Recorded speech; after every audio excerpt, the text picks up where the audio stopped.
মালদায় টেটে ভুয়ো পরীক্ষার্থী সহ 3 জনকে গ্রেফতার করা হয়েছে। অন্যের অ্যাডমিট কার্ড নিয়ে পরীক্ষা কেন্দ্রে ঢুকেও হলো না শেষ রক্ষা।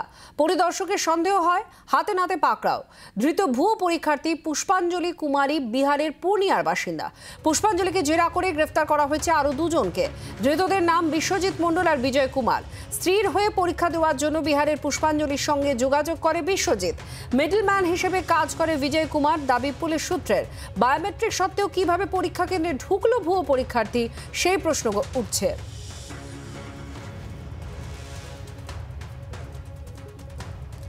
রণজয় আমাদের প্রতিনিধির সঙ্গে আছেন। রণজয়, যে এত চেকিং, এত ব্যবস্থাপনা থাকা সত্ত্বেও কিভাবে ভুয়ো পরীক্ষার্থী ঢুকলো, এই প্রশ্নটা উঠছে। কি বলা হচ্ছে এখন?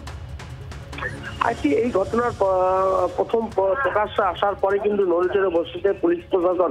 এখনো পর্যন্ত প্রশাসনের তরফ থেকে তেমন কোনো প্রতিক্রিয়া পাওয়া যায়নি, যেহেতু এই ঘটনা ঘটেছে মঙ্গলবাড়ি এলাকায় এবং মালদা থানা পুলিশ পুরো এই ঘটনার ভিতরে জিজ্ঞাসাবাদ শুরু করেছে।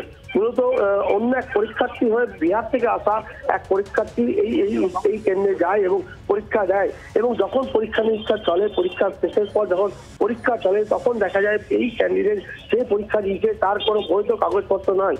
তারপরে কিন্তু পুলিশ প্রশাসন নড়েচড়ে বসে এবং ধৃতকে গ্রেপ্তার করে, এবং তার পাশে তাকে জিজ্ঞাসাবাদ করে আরো 2 জনকে গ্রেপ্তার করেছে পুলিশ, এবং তাদের আজকে আদালতে তোলা হয়েছে এবং পুরো ঘটনার কিন্তু তদন্ত শুরু করেছে মালদা জেলা পুলিশ প্রশাসন। বাংলার আওয়াজ, বাঙালির আবেগ, জি 24 ঘন্টা।